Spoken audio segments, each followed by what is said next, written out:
अगर हम वस्तु स्वरूप की सच्ची श्रद्धा करेंगे, वेद ज्ञान करेंगे, तत्व निर्णय करेंगे, सच्चा श्रद्धान करेंगे, वस्तु स्वरूप पर भरोसा रखेंगे, ज्ञान स्वभाव की दृष्टि रखेंगे, तो आत्मानुभव होने से कौन रोक सकता है? और हम सब ये नहीं करेंगे तो हमें आत्मानुभव कौन करा सकता है? कोई कराने वाला नहीं और कोई रोकने वाला नहीं। ये अपने हाथ में है कि तुम्हें क्या करना है, तुम निर्णय करो। तुम्हें शाश्वत सुखी होना है कि क्षण भंगुर सुखी होना है। अगर क्षण भंगुर सुखी होना है तो उसका तो जो चल रहा है, जैसा चल रहा है, कुछ नहीं। लेकिन शाश्वत सुखी होना है तो शाश्वत की ही शरण लेनी पड़ेगी और कोई उपाय नहीं है। देखो, ये अपना जीवन है, दूसरे का जीवन नहीं, अपना जीवन। आप अपना जीवन स्वयं डिसाइड करो, मुझे कैसा जीना है, दूसरा नहीं करेगा। मिथ्या दृष्टि बन के जीना है कि सम्यक दृष्टि? बोलो। जीना तो पड़ेगा, मरने का कोई उपाय नहीं। आयु कर्म पूरा होगा, मरोगे तो तब।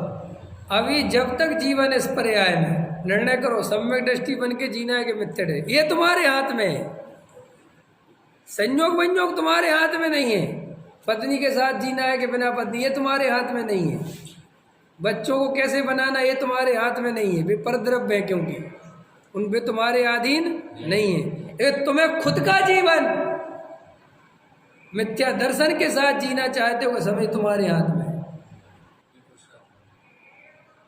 चारित्र मोह भी तुम्हारे हाथ में नहीं है, क्योंकि वो पूरब का उदय है भैया, कितना क्या चलेगा वो चलेगा। लेकिन सम्यक दर्शन के लिए श्री गुरु कहते हैं कोई कर्म बाधा नहीं है, पूरी तरह तुम स्वतंत्र हो चुके हो। घर गृहस्थी से छोड़ के साधु बन जाओ, उसके लिए स्वतंत्र नहीं हो अभी, क्योंकि वो उदय है। लेकिन अभी इसी समय तत्व निर्णय करना चाहो तो इसी समय करो, कोई रोकने वाला नहीं। कि साहब आप कैसे गारंटी ले रहे? मैं ले रहा हूँ। क्यों? हमारा मिथ्यात्व का उदय हुआ तो वज्रसेन जी कि नहीं है, जब तो यहाँ बैठे हो। उधर तो यहाँ बैठते क्यों? ये आत्मा की बात सुनते क्यों?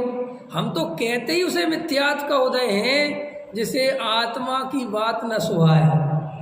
हाँ, जिसे आत्मा की बात नहीं सुहाए वो मेरे से कहे साहब हाँ भैया, जब तक आत्मा की बात नहीं सुहाएगी तुम्हारा कर्म का उदय तीव्र है, ये बात पक्की है। तो मैं जब तक कुगुरु कुदेव को शास्त्र अच्छे लग रहे हैं, रागी द्वेषी गुरु, रागी देशी कुगुरु, रागी देशी भगवान अच्छे लग रहे हैं, तो तुम्हारे उदय का मिथ्यात्व का उदय तीव्र है, बिल्कुल पक्का है। लेकिन जब तुम्हें आत्मा की बात अच्छी लगने लगी, वीतरागता पसंद आने लगी, वेद ज्ञान की बातें सुन के आनंद आने लगा, तो इस बात की घोषणा है कि भाई तेरा मिथ्यात्व बिल्कुल कमजोर पड़ गया है। अभी मौका है। 4 हाथ 24 गज अंगुल अष्ट प्रमाण, ताऊ पर सुल्तान है, अब मत चूको चौहान। ऐसे ही बिल्कुल ये दशा बता रही है कि तेरा मिथ्यात्व वेरी कमजोर पड़ गया है। तो खट से आत्मा का वेद ज्ञान के बल से प्रहार कर और उस मिथ्यात्व के टुकड़े कर दे। अभी है मौका। और अगर अभी तुमने इस मौके का फायदा नहीं उठाया तो फिर मिथ्यात्व फिर मजबूत हो जाएगा और फिर ये कमजोर नहीं पड़ेगा, फिर तुम इसका नाश नहीं कर पाओगे। इसलिए जिन जीवों को इस आत्मा की बात पसंद आई है, जिन जीवों को ये वेद ज्ञान की कला अच्छी लगती है, जिन जीवों को भगवान सर्वज्ञ भगवान पे भरोसा आया है, वे जीव नियम से सम्यक सन्मुख मिथ्या दृष्टि है और उनका मिथ्यात्व गलने को तैयार है। बस एक चोट करनी है, उधर जाओ स्वरूप में।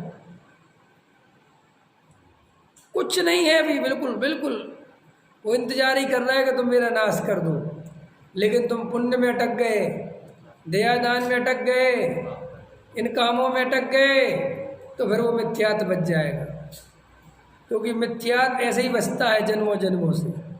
वो कहता है कहीं अटक जाए, वो तुम अटक जाते हो हैं? अटक जाते हो कि नहीं हैं?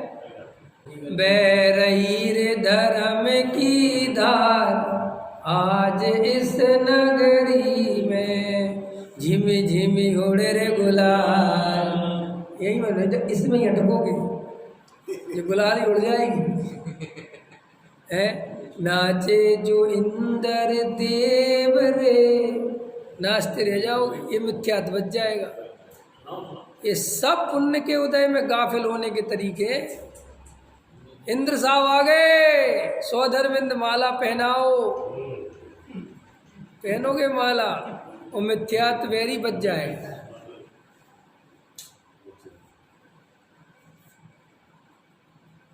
बहुत संभलना संभलना संभलना, पता नहीं चलेगा ये भाव चला जाएगा। और बहुत अच्छा मौका मिला है अपने को मिथ्यात्व नाश करने का, इतना बढ़िया, इससे बढ़िया नहीं मिल सकता।